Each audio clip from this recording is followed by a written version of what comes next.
Well, a very good evening to you and a warm welcome to TV47 Weekend. I trust you're doing well this 12th day of June 2021. Glad you could join us. My name is Musa Salah. We have a lot lined up for you, but first, here are the top stories making headlines tonight. ODM leader Raila Odinga dares President Uhuru Kenyatta to make public the reason for rejecting 6 judges nominated by JSC for Superior Courts. 36 people to battle it out for 4 vacant positions of IEBC commissioners. IEBC selection panel shortlisted the candidates from a pool of 660 applicants. Leaders from Mount Kenya region allied to President Uhuru Kenyatta meet in Nyeri for 2022 political strategies. Regional unity topped the meeting agenda. And in our special feature tonight, The Crying Roar, we tell you sad tales of roars in Bombe, Busia County.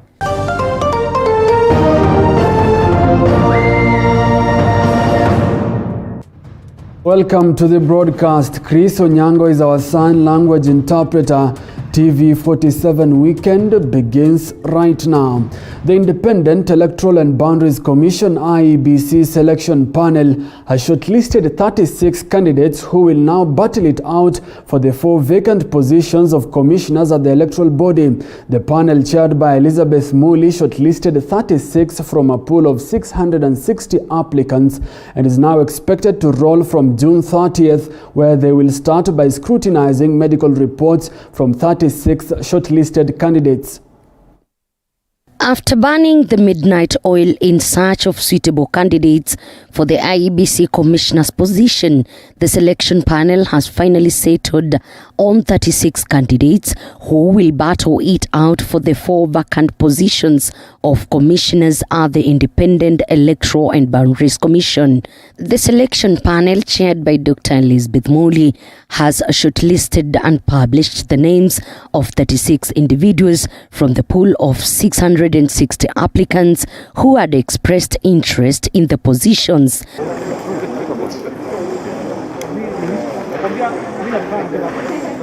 The positions were occasioned by the resignation of Commissioners Roslyn Akombe, Paul Kurgat, Margaret Mwachanya, and Connie Maina, who quit after the 2017 general election. The panel has, however, invited members of public to submit written memoranda or any information of interest with respect to the suitability of the shortlisted applicants. The memoranda should be received by 25th of June this year to enable the panel scrutinize them.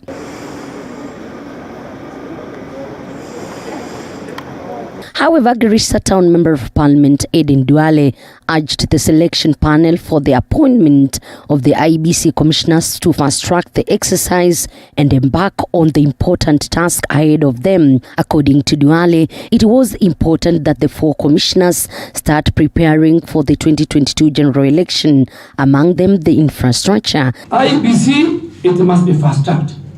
We want the 4 commissioners to be put in place as soon as possible. And they join their colleagues, Chairman Wafula Chepokati and the 2 others. They become 7 commissioners. And they start preparing the infrastructure for 22 elections. You know, people talk about it. There's no BBI. BBI has collapsed. It's in ICU. It will never recover. It is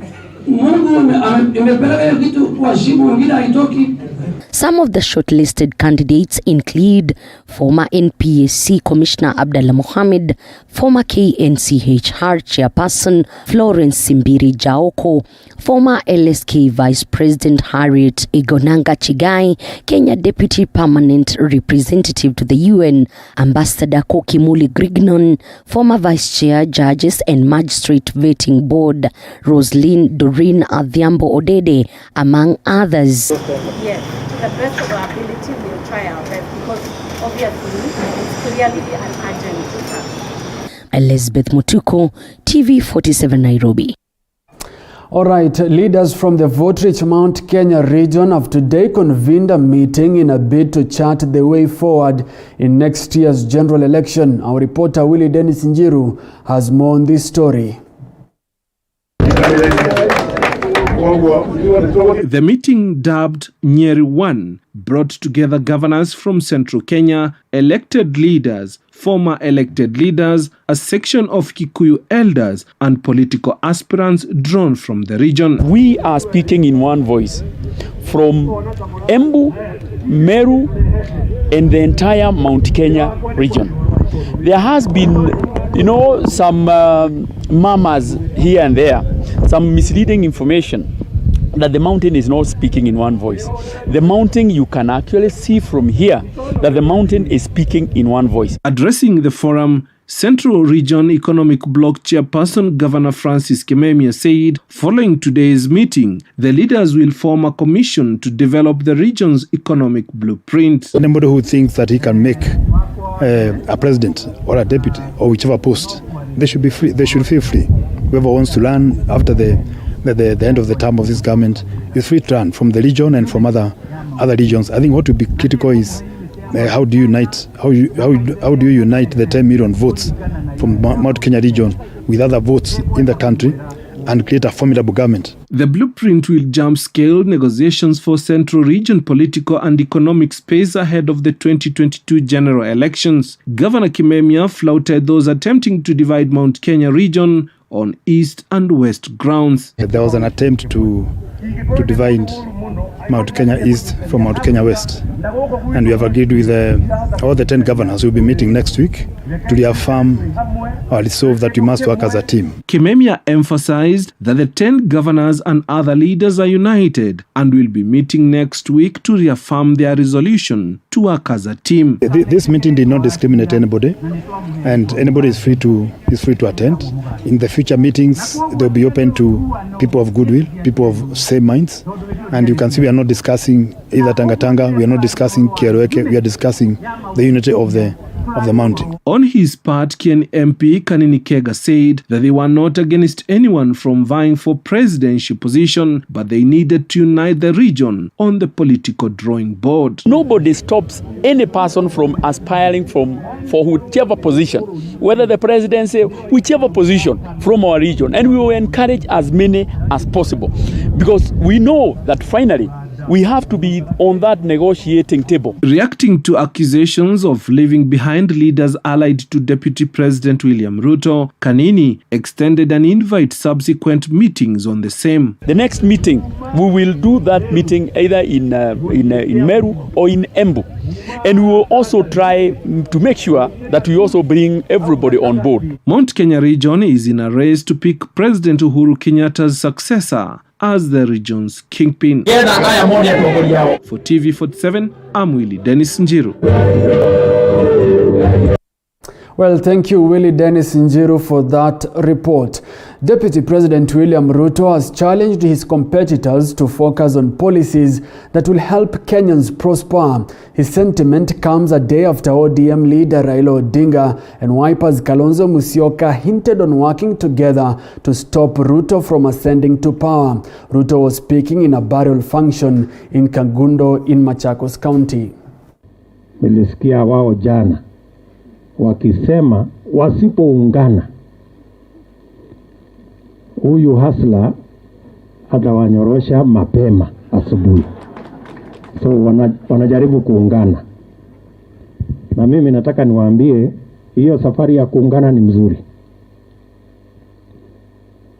Na wakati wanapoungana sisi tunaunda chama ambaye itabeba wananchi wote wa Kenya. Mimi nawatakia pia kama wataendelea kuwa na chama ya kabila hii na chama ya kona ile na chama ya kona ile, mambo yao bado itakwama. So I am giving them free advice. Kwa sababu wanasema wanaungana na wako na chama karibu 100. Kwanza waanzishe chama zao, waunganishe. Kama hii yetu tunaunganisha, ndio tupate kushindana. Tunataka tuwashinde wakiwa pamoja. Hatutaki tuwashinde wakiwa hapa na pale. Jambo la pili, mimi nataka niwaambie vile vile, nilisikia wakisema jana ati wanataka kuungana ndio washinde Ruto. Mimi nataka niwaambie watafute sera ya mipango ya maendeleo wauze kwa wananchi. Kuungana kushinda mtu haiwezi kusaidia mtu yeyote. Now, keep talking to us. 22047 is our SMS line. You can also find us on social media at TV47 Kenya on Facebook, as well as at TV47K on Twitter. The hashtag to use is always TV47 Weekend.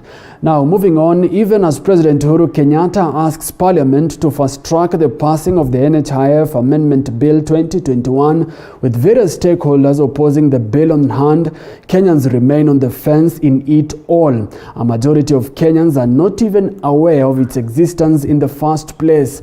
This is according to a survey conducted by One Pulse Kenya over the last 5 days across the country. Take a look.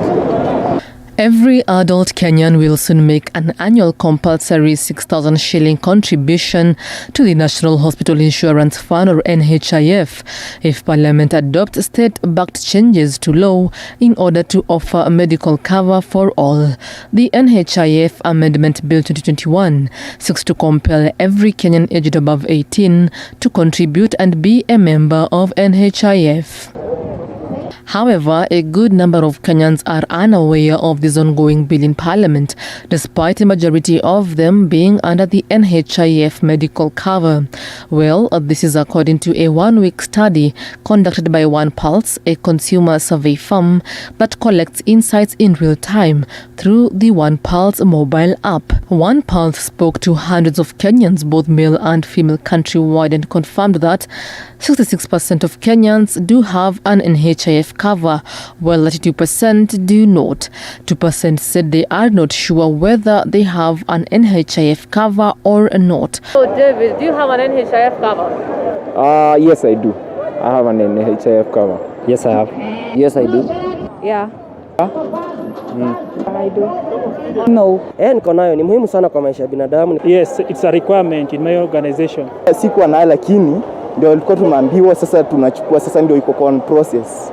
Further, 63% of Kenyans are not familiar with the NHIF Amendment Bill 2021, while 29% are familiar with it.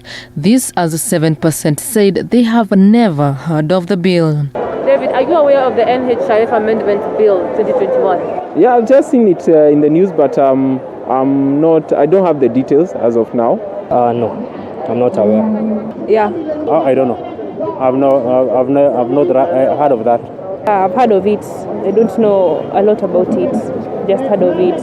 Yes, I'm aware. I think I watched it on TV. Yeah, I'm aware. Hey, hiyo ilinipiga chenga, sijaielewa. I've heard about it because it was tabled in the Parliament, but the inner details of it, I can't speak about it. I am not aware. Should lawmakers give the NHIF Amendment Bill a clean bill of health, Kenyan employers will pay monthly NHIF premiums as statutory deductions to match their employees' monthly NHIF contributions. Asked on whether employers should meet NHIF premiums for their employees, 91% of Kenyans think that employers should pay, while 7% do not agree, with 2% not caring. Would you recommend that employers continue paying NHIF premiums for their employees? Yes, I would recommend. It's quite helpful for those who take care of their employees and the general public. Yeah, we've seen a lot of help coming from NHIF. Yes. No, but I've heard of it. Yeah. Must continue. It's very important. Yeah. I think they should. Yeah. I think they should. Cheza na yeye. Wakati kidogo hao wengine wakule. Yes, I think it's very essential. Juu inasaidia. The NHIF Amendment Bill continues to elicit mixed reactions, with workers' unions saying the changes will alter the original mandate and objectives of the NHIF. Employers fear that the cost of doing business will soar, leading to more cost-cutting measures that include job losses. There are proposals before you that will ensure that every Kenyan is able to have access to health insurance. Please expedite the passage. We need discussion and agree on what's the most effective way of pursuing with the program, because the cost cannot be fully borne by the employer. Well, one thing is clear, that the Kenyan government needs to sensitize more and more Kenyans about the National Hospital Insurance Fund Amendment Bill 2021. Grace Josephine reporting for TV47 Nairobi. Well, Grace Josephine's report takes us to a short commercial break, but we'll be back with more. Stay tuned.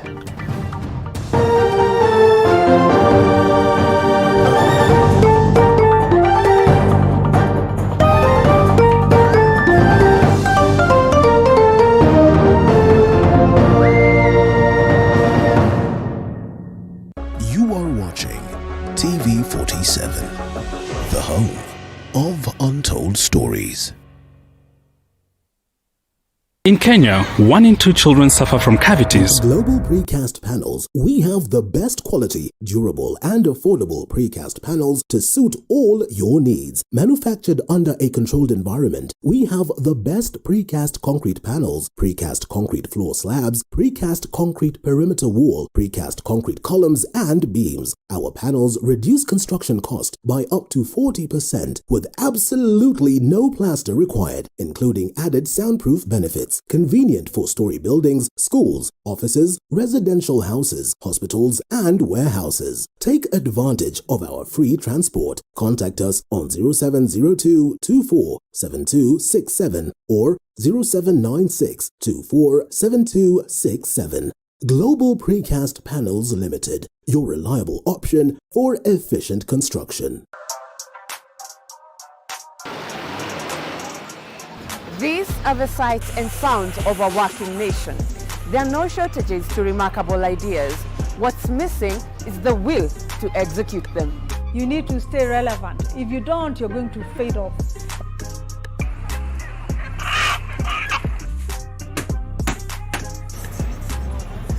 Yes, they are a dime in a dozen, but the real meat on these bones comes from trying to realize them. You just need to perfect anything. If it's drawing, if it's music, pursue it 100% because it's something that is giving back. Join me, Violet Njoki, as I tell you the stories of these executed ideas, because yours could be next. Mondays, 7:30 p.m. Hey, now that's hitting the right notes. When life gets boring, we bring out our play. You see, playfulness is in our DNA. It's in the way we move and laugh. It's in the way we walk, the way we rock, and how we just don't stop. You feel me? We add color to everything, to every day and every dish, because the world needs our crazy. We're the different flavors that make life more exciting. We're the ones who add color to every moment. Fanta, color every moment. Well, the speaker is neither here nor there. I should have done my outro from here. Yes, I don't know.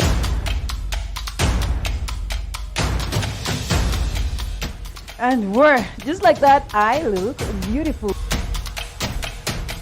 Tune in to Morning Cafe, Mondays to Fridays from 6 a.m. to 9 a.m. with me, Linda Alela, only on TV47, the home of Untold Stories.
Raukia siku njema na tunukiwa offers kila siku. Pata offers zote mahali pamoja ili uongeze zaidi, utume SMS zaidi na ubrowse zaidi.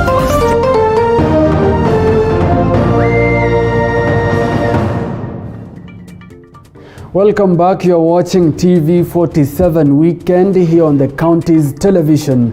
Now, the Kenya Union of Clinical Officers, the Kenya National Union of Laboratory Officers, and Kenya Health Professional Society now want stringent COVID-19 measures imposed on Nyanza region following the surge of COVID-19 infections in the region. Daniel Masiza has the details. Following the surge of COVID-19 cases in Nyanza counties, Health Professionals Union Society now wants stringent containment measures introduced in the region. We actually don't have to wait until the COVID, the surge in Nyanza goes now to the rest of the country, and now we have to start restricting across the board. Whatever happened to Nairobi and its environs when there was a surge, when there was a cessation of movements in and out of the Nairobi region, the same should happen for Nyanza. In recent cases of COVID-19 in the county, Kisumu, Kisii and Siaya counties have been recording the highest number of new COVID-19 infections.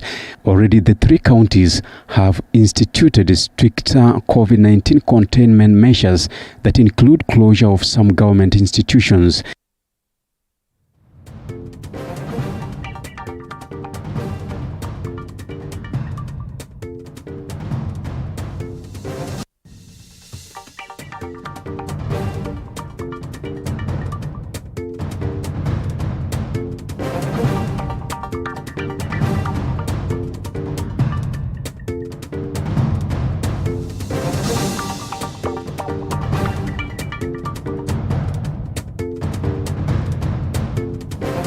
The leaders have also decried what they term dwindling budgetary allocation to the health sector, which they say will hinder the fight against the pandemic. If you looked at the budget, there was no money allocated to recruitment of staff in the health sector, as opposed to the education sector where 2.5 billion has been set aside to employ teachers.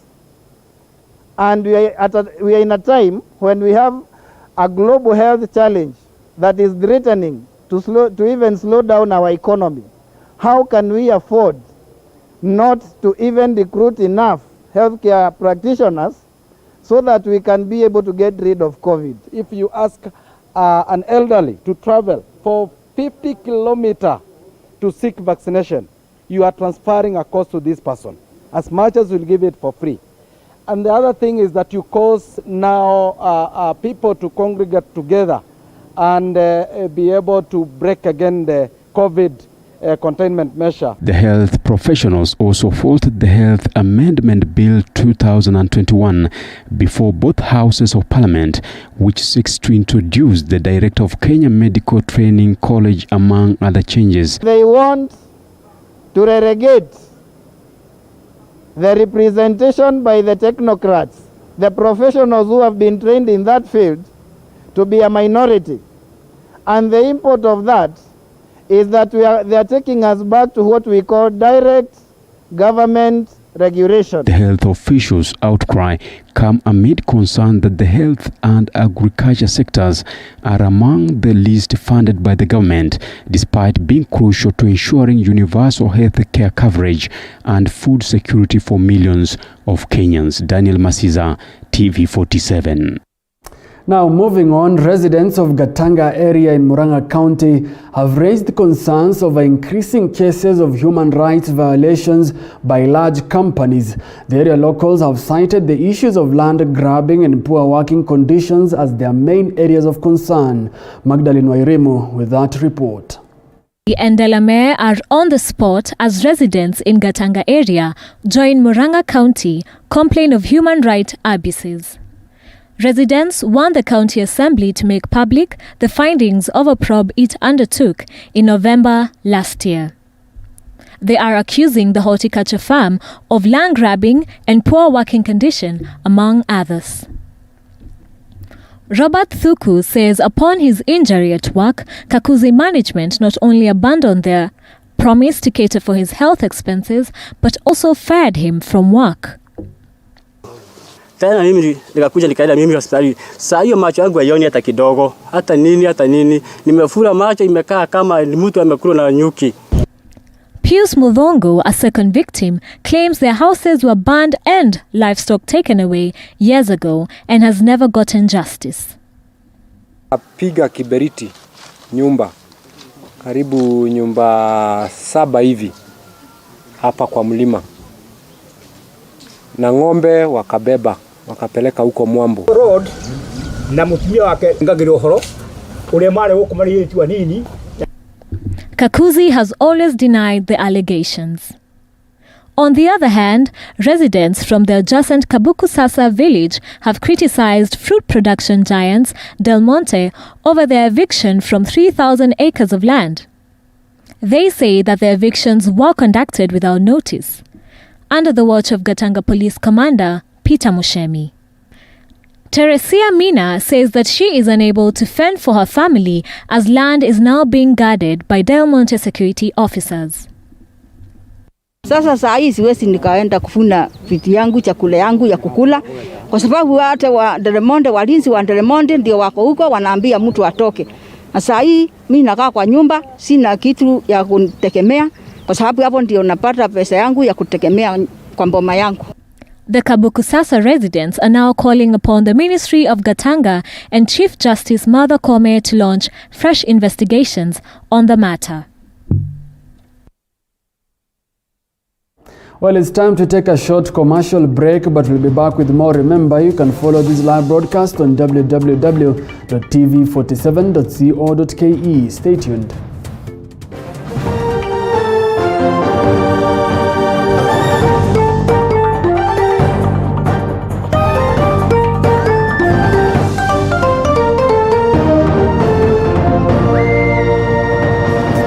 Precast panels. We have the best quality, durable and affordable precast panels to suit all your needs. Manufactured under a controlled environment, we have the best precast concrete panels, precast concrete floor slabs, precast concrete perimeter wall, precast concrete columns and beams. Our panels reduce construction cost by up to 40% with absolutely no plaster required, including added soundproof benefits. Convenient for story buildings, schools, offices, residential houses, hospitals, and warehouses. Take advantage of our free transport. Contact us on 0702 24 7267 or 0796 24 7267.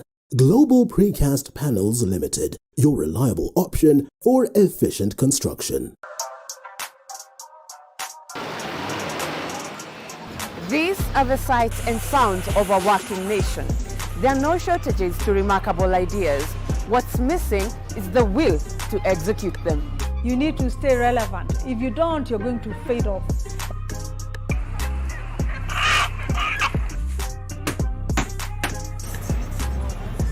Yes, they are a dime in a dozen, but the real meat on these bones comes from trying to realize them. You just need to perfect anything. If it's drawing, if it's music, pursue it 100% because it's something that is giving back. Join me, Violet Njoki, as I tell you the stories of these executed ideas, because yours could be next. Mondays, 7:30 p.m. Hey, now that's hitting the right notes. When life gets boring, we bring out our play. You see, playfulness is in our DNA. It's in the way we move and laugh. It's in the way we walk, the way we rock, and how we just don't stop. You feel me? We add color to everything, to every day and every dish, because the world needs our crazy. We're the different flavors that make life more exciting. We're the ones who add color to every moment. Fanta, color every moment. Well, the speaker is neither here nor there. I should have done my outro from here. Yes, I don't know.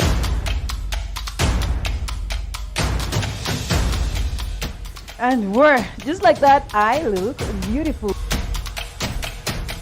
Tune in to Morning Cafe, Mondays to Fridays from 6 a.m. to 9 a.m. with me, Linda Alela, only on TV47, the home of Untold Stories.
Raukia siku njema na tunukiwa offers kila siku. Pata offers zote mahali pamoja ili uongee zaidi, utume SMS zaidi na ubrowse zaidi. Wewe usijali. Tuma namba ya kila supplier kwa hiyo soko. Enda Jubilee nitaongea na kila mmoja wao. Very good. Piga *444 hash utunukiwe Credo double.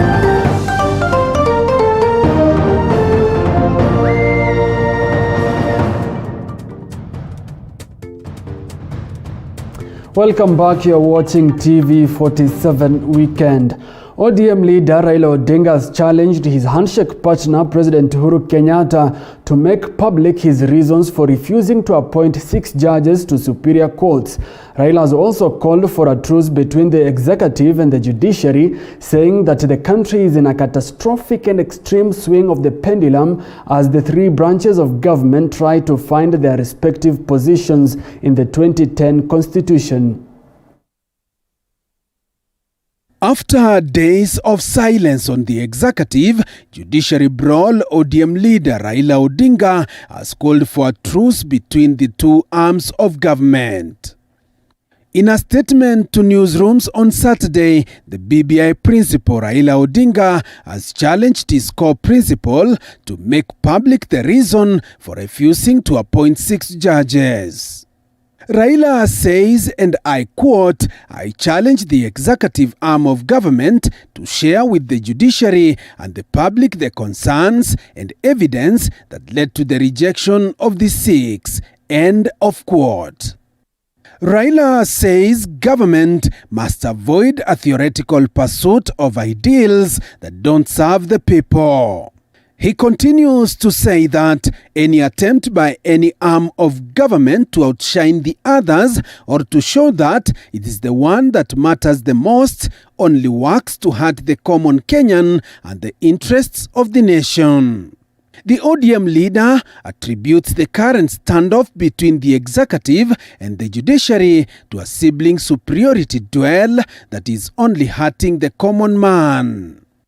He says, and I quote, "No one institution can become the sole and undisputed liberator of the people of Kenya." In the statement, Raila also says that the 2010 constitution was meant to help the 3 arms of government complement each other. He, however, regrets that we have ended up with a catastrophic and extreme swing of the pendulum as our 3 branches of government try to find their respective positions in the constitutional order. On Friday, Raila Odinga chided former Chief Justice Willy Mutunga for calling President Kenyatta out on the judge's appointment row. Joash Onsare, TV 47. Well, thank you, Joash Onsare, for that report. Now, seen as the savior that would save the judiciary from the jaws of the executive, Chief Justice Martha Kome's fate as president of the Supreme Court could end up like her predecessor, retired Chief Justice David Maraga, whose tenure was marred by disagreements with the other arms of government. From the nullified BBI process to the recently announced budget that saw the judiciary pocket half of what Parliament was allocated, the rift between the executive and the judiciary just keeps getting bigger and wider. And just to understand the judiciary executive's part and what it means for Chief Justice Martha Koome, I earlier on spoke to lawyer Andrew Hakula and began by asking him if the Kenyatta-Maraga standoff has extended to Koome's reign. Definitely, the new Chief Justice has a lot of work to do in terms of just repairing that kind of tense relationship between these 2 arms of government. So yes, there is tension. It has been there even before she came into office. We saw it during Maraga's tenure. And so Chief Justice Martha Koome is already decrying the delay in the implementation of the Judiciary Fund. In fact, this was on Friday during the swearing-in ceremony of the President of the Court of Appeal at Supreme Court grounds. Let's just take a look at that video. If we have to tackle the backlog of cases, if we have to adopt technology to enhance efficiency across the courts, if we have to improve the infrastructure, we require funds allocated to the judiciary. Now, Andrew, do you think that the fund will be the ultimate solution to the constant struggles and strives between the judiciary and the executive? The wisdom behind creating the judiciary fund is to enable the judiciary operate independently. And if you read our constitution, very interestingly, it's only the judiciary that enjoys this kind of privilege. So you may want to ask yourself, why? Why the judiciary? The whole idea is judicial independence. And so I do not necessarily think that the judiciary fund is the solution to the problem, but I think the solution to the problem is that all the leaders of this country, all the arms of government must understand their place in the constitution. And then we must implement constitutionalism. Andrew, we talk of independence, judicial independence, but the question really is, can the judiciary or any other arm of government be really independent? When we talk about judicial independence, we do not mean that each arm of government does its own thing, because all these arms of government work together to achieve certain constitutional objectives. So the Constitution gives them power to pursue certain objectives under the Constitution. So there's something called interdependence, and so even as they function independently, they are interdependent in the sense that the judiciary cannot have funding unless that funding has been approved by the National Assembly. But the Constitution says once the National Assembly has approved funding for the judiciary, that money should be transferred to the judiciary fund, okay? So that the judiciary is free to pursue its constitutional objectives. So yes, you cannot achieve total independence because that is not even the spirit of the Constitution.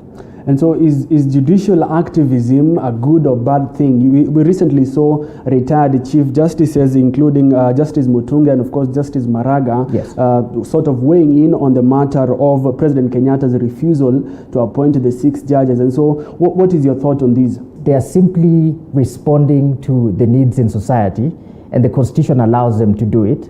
And so there's something called the political question doctrine. This doctrine says that whenever a court is faced with a political question, it must down its tools, because courts are not supposed to make pronouncements that affect, or pronouncements that are supposed to be done by political organs of government. And political organs, we know, are the executive and the legislature. But that is the traditional understanding of the political question doctrine.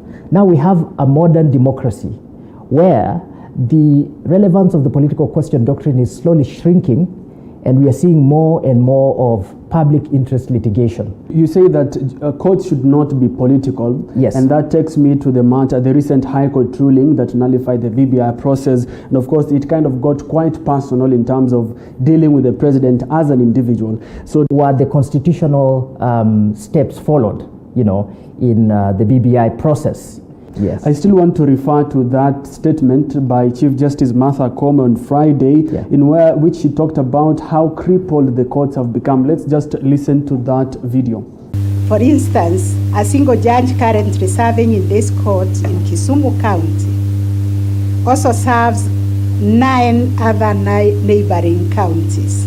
And you wonder what quality of judgment or quality of justice such a judge would render, other than just hearing applications and granting orders.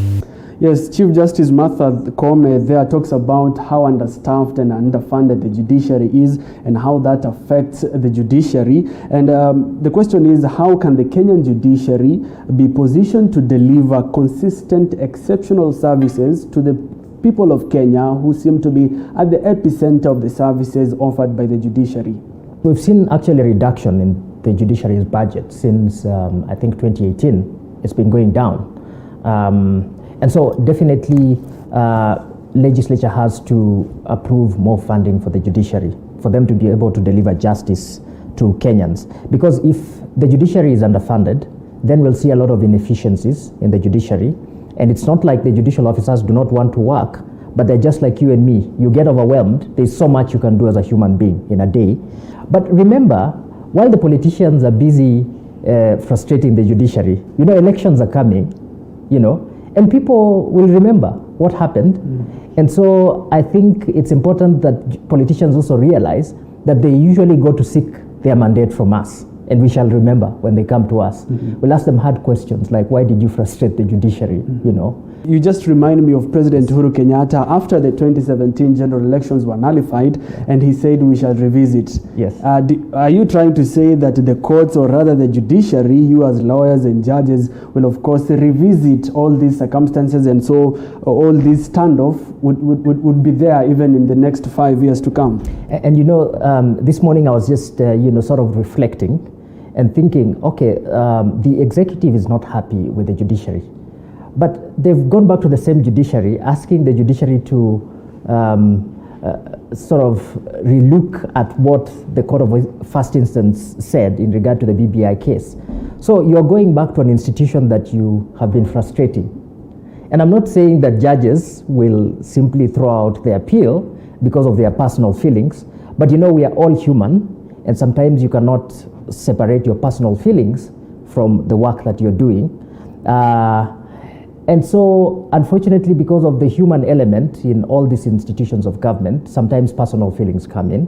Chief Justice Martha Koome was expected to be the bridge uniting the judiciary and the executive, and in the recently, the past few days have proven otherwise in terms of her trying to make statements for President Uhuru Kenyatta to appoint the remaining 6 judges, and now the budget has come. And so, do we expect the relationship between the President and the Chief Justice to sort of blossom and, of course, replace that of Maraga? I think she comes in at a very challenging time in the judiciary. But my personal view is that when you get into an institution, you need to also tell people that you're in control. So when I see the Chief Justice, you know, putting her position forward in regard to the issue of the appointment of the judges, funding for the judiciary, operationalization of the judiciary fund, I think she's just doing what she needs to do. Well, let's now take a look at what is happening in the world of sports. Rowing is one of the highly rated fitness sports in the world, but in Kenya it is a forgotten sport and a pale shadow of itself. The sport is on the decline, particularly in Busia County. Neglect by stakeholders and leadership wrangles in the National Rowing and Canoe Federation, the key reasons attributed to this. Tonight I leave you with this magnificently done feature by our very own sports editor, Julius Juma. Do enjoy the rest of your evening. Kwa nataka maisha yangu ikibadilika, inafaa ibadilike pia mimi nirudi kwa shule, ndio haja yenye niko nayo juu mimi nataka nirudi kwa shule juu pesa ndio haikukua, pia wazazi pia sina. Na kama tunaweza kuitumia vizuri, basi inaweza kunufaisha watu wetu wengi ili wasiende Nairobi kuhangaika huko, na huku kasi ika hapa kwa Lake Victoria. Ukienda pale watakuambia hii ni mchezo wa national. Sasa national, hakuna klabu itaruka iende national kama haina maji inatoka. So mtu akikwambia national na wewe unatoka katika kijiji chake, hapo huwa anashindwa kuelewa, nakosa kabisa. Kweli wamepoteza kwa muda, kweli mambo yanaonekana hayaendi vyema, lakini kwa muda ule mchache ambao sisi tuko pale, azma yetu ni kwamba tuinue hii mchezo. Lakini ukiwauliza ni lini wamewahi organize cultural events zile zina attract kama every sub county ama kwa county mzima, hakuna siku. Kweli kusema tu kweli, sisi wabunge, sisi wa viongozi hatuwezi danganya. Hatujatendea wema hao wana sport wa Magasia.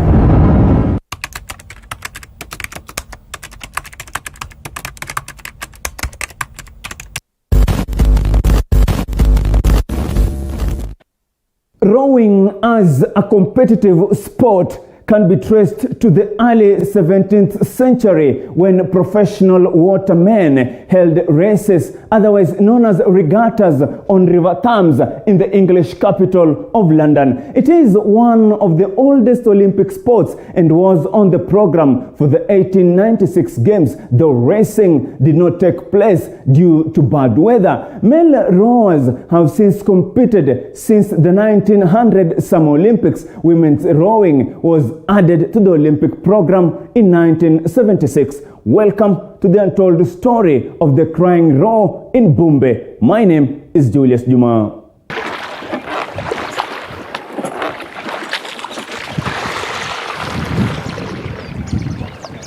It is from this Olympic stele that rowers on the Busia side of Lake Victoria draw their motivation from, be it Budalange or Samia sub-county, water, a boat, a pedal, and Olympics ambitions. Labda niliendelea hadi na sasa bado nafanya tu hii michezo, lakini bado sijapata mabadiliko. Ni kocha anatuambianga tu tukuje tufanye training, kuna mahali atatupeleka, na bado sijajua penye atatupeleka, sijui bado tujakuwa vizuri. Nimefanya hapa mazoezi kwa mwaka mmoja na tulikuwa twende tushindane, but corona ndio ilifanya tukakataa kwenda. A fitness sport that is highly rated in international quarters. The locals here have fallen in love with it. To them, it is life. This sport has pulled men, women and children all rowing to glory. Sadly, the row is in futility. Sisi kama mama huwa tunaiona ni vizuri sana juu hata mama pia wanajivuna juu pia wanapiga magazia kama wanaume. Mchezo mzuri ambao unaenda kasi na uko na furaha. Alafu unajenga, uko na mazoezi ya kutosha ambao mwili wako hautakuwa dhaifu hata siku moja. Nonetheless, some here have fallen in love with the sport without even knowing the benefits, probably leading to the saying that love is blind. Uzuri wa mchezo bado sijajua, labda coach anasema ati nikadhani tu na hii mchezo huko mbele maisha yangu inaweza kubadilika, na bado sijajua uzuri wa mchezo, labda mimi niko tuna nguvu ya kungangana na kufanya practice wa huyu mchezo. And in the undying love lie hopes of the highest order. It is a belief here that these pedals will row the region out of poverty, if not now, in future. But that is the unwritten belief. Kama ingeenda vizuri, Mungu angenisaidia, ningejengako nyumba, ningejengeko mamangu nyumba, ningesomako. Inafaa badilike pia mimi nirudi kwa shule, ndio haja yenye niko nayo juu mimi nataka nirudi kwa shule juu pesa ndio haikukua. Na chini ya Oundo Mudenyo, sisi tukiwa kama advisors wake upande huu wa maji, tulimwambia kama tawekeza mambo ya michezo hii ili pate kupanuka zaidi, vijana wengi hawatakuwa na shida. Na kama tunaweza kuitumia vizuri, basi inaweza kunufaita watu wetu wengi ili wasiende Nairobi kuhangaika huko, na huku kasi ika hapa kwa Lake Victoria. The sport is, however, treading on a dangerous ground. The state of equipment here does not instill any hope for a better tomorrow. Ukiongeza hizi boat, kuna wengine ambao hawajui kuogelea.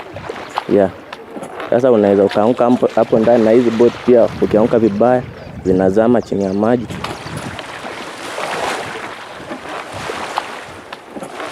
Rowing is an indigenous sport in the African continent, a sport that is synonymous to the Bumbe area of Busia County.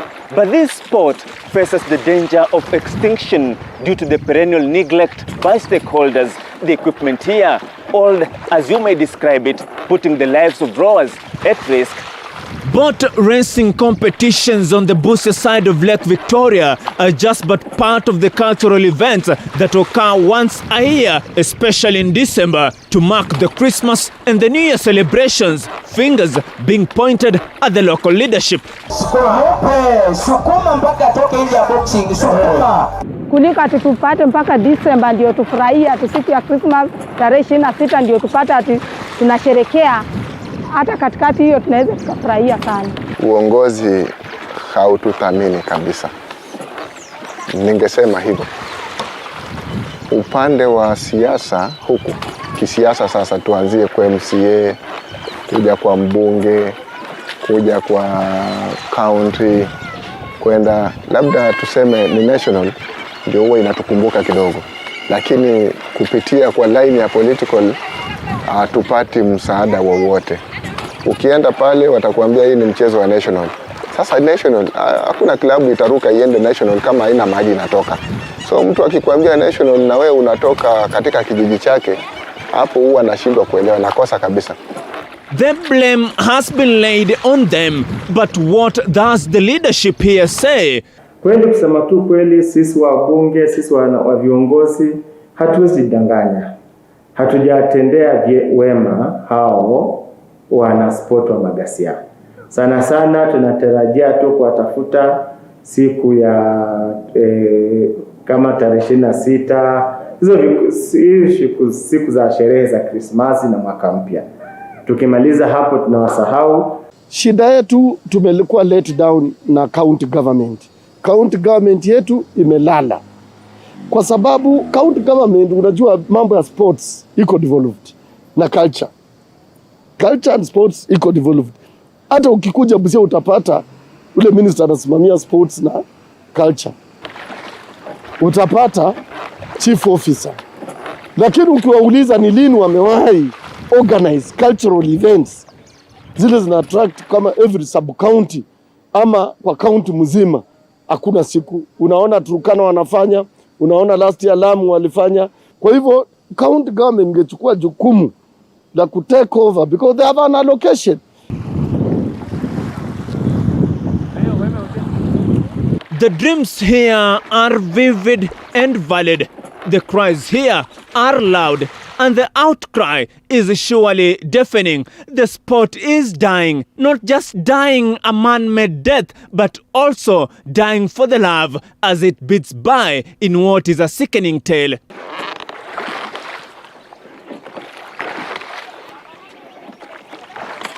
Former area MP Julio Jambo is attributed to giving life to the sport in the 80s, her sole dream having the region a household name in the Olympics, but that may just remain to be a dream. I envisioned that it will go up to Olympics, and indeed it has reached there in my lifetime, and I'm very proud of that. I've coached them up to the Olympics. Those kayaking boys and rowing boys. Kama ingechukuliwa iwekwe vile Mama Julia alikuwa amefikiria, iwekwe katika ile tunaita Olympic Sports. Olympic Sports. Bumbe hapa ndio ilichaguliwa iwe Olympic Sports Center. Na kama inaweza chaguliwa ili ingie pale, hizi kayaks, hizi boti kubwa hizi, kando na kayaks, hizi zinaitwa dragons. Pia tuende tufanye competition ngambo. Huko ndio tunaweza kupata faida badala ya kucheza tu hapa na tunapewa soda na shilingi, pengine mtu ambaye amecheza naenda shilingi 100 au 1000, hiyo haiwezi kutusaidia. Mahali ulikuwa umeanzia, mimi nikiingia kwa hii game, ulikuwa una shoot. Ukapanda kidogo, ukafika mahali ambapo tulikuwa tunaona sawa. Sasa huu mchezo unaimarika. Lakini kidogo kidogo unapoona vifaa vikiwa viko hivi, unamaanisha hauna nguvu sana. The rowers here have not lost hope. They still hang on in belief that somehow, some way, things will play to the correct script. Kungekuwa na wadhamini wowote kutoka sehemu ile yoyote, sisi hatufungi milango. Hatujachoka. Tumeitisha msaada wa siku nyingi kutoka sehemu nyingi, lakini bado tuko na moyo wa kufanya hii sport. Ningeomba serikali ingilie kati, inusuru mchezo. Zile hatua tumechukua si zile ambazo za kuridhisha, na kubaliana tungefaa tufanye zaidi ya yale ambayo tumefanya. Disturbed what kind of a government we put in place. Therefore, ninajua ile county government inakuja itakuwa responsive. Na since we have this department, itapata allocation na watafanya vizuri kupromote hizi michezo. The National Rowing and Canoe Federation has been dragged into this. Funyula MP Oundo Mudenyo pointing an accusing finger at the federation, which he blames for being partly responsible for the wars in Bumbe and Budalange. Hicho chama kumekuwa na mzozano kwa miaka mingi sana. Kuna ile faction ambayo iko Western, kuna faction nyingine iko Coast. Kwa hivyo imekuwa vigumu kuwaleta pamoja kuhakikisha kwa wamefanya vitu kama chama moja. Ndio maana tunaomba kama National Olympic Committee na Ministry of Sports inaweza ingilia hili jambo, ilete uhusiano mwema kati officials ama wale ambao wamesimamia hichi chama cha michezo. Wasivunjike moyo hata kidogo.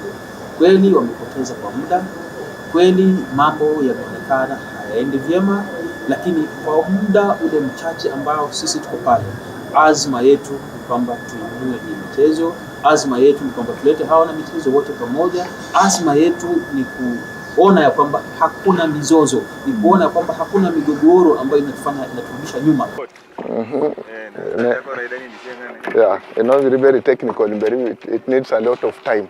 So kama unataka zikuwe balanced, unaziweka tu hivi na zinakuwa juu ya maji hivi. Lakini hii kienda hivyo utalala huko na utamwagika. Inaingia. Naona namba Benga. Wanakuja kama namba 2. Naona wanaingia kama namba 3. Their cries have been aired. Their story has been told.